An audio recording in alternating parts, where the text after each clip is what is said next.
Hi friends, പുതിയൊരു വീഡിയോയിലേക്ക് എല്ലാവർക്കും സ്വാഗതം. അങ്ങനെ വേദന വിളിക്കുകയാണ് കമലാമ്മ. അങ്ങനെ വേദ ആ ഒരു ചടങ്ങിൽ പങ്കെടുക്കാനായിട്ട് സെറ്റ് മുണ്ടൊക്കെ കൊടുത്ത് സുന്ദരിയായിട്ട് വരികയാണ് കേട്ടോ. ആ സമയത്ത് അവിടെ കെട്ട് നിറച്ച് എല്ലാവരും റെഡിയാവുന്നതൊക്കെ ആയിട്ടുള്ള ഭാഗങ്ങളൊക്കെയാണ് കേട്ടോ പ്രമോല് കാണിക്കുന്നത്. അതുപോലെ തന്നെ കൊച്ചി അയ്യപ്പ ഭക്തിഗാനം പാടുന്നതും അങ്ങനെയായിട്ടുള്ള കുറച്ച് കാര്യങ്ങളൊക്കെയാണ് കേട്ടോ. പ്രമോലൊന്നും വലിയ കാര്യമായിട്ടൊന്നും കാണിച്ചിട്ടില്ല.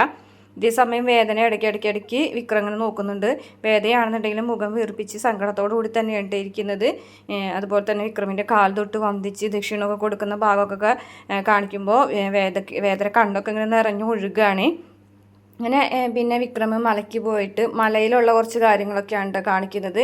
അയ്യപ്പനെ തൊഴുന്നതും അവിടുത്തെ കാര്യങ്ങളും ചടങ്ങുകളും പൂജകളും അങ്ങനെ ആയിട്ടുള്ള കാര്യങ്ങളൊക്കെ കുറേ കാണിക്കുന്നുണ്ട്. ഇതേ സമയം വേദയാണെന്നുണ്ടെങ്കിൽ വീട്ടിൽ ഭയങ്കര സങ്കടത്തിലാണ്, ഓർത്തോർത്ത് കരയാണ്. കാരണം നാളെ രാവിലെ നേരം വെളുക്കുന്നതോടുകൂടി വേദ വീട്ടിൽ നിന്ന് ഇറങ്ങുകയാണ്. അപ്പോൾ എല്ലാവരോടും ആയിട്ട് വേദ പറയുകയാണ് ഞാനിങ്ങനെ പോകുകയാണെന്ന് പറയുമ്പോൾ ശരിക്കും കമലാമ്മക്ക് ആകെ ഞെട്ടിപ്പോകുന്നുണ്ട് കേട്ടോ. അപ്പോൾ വിക്രം തിരിച്ചു വരുമ്പോൾ വേദ വീട്ടിലുണ്ടാവില്ല.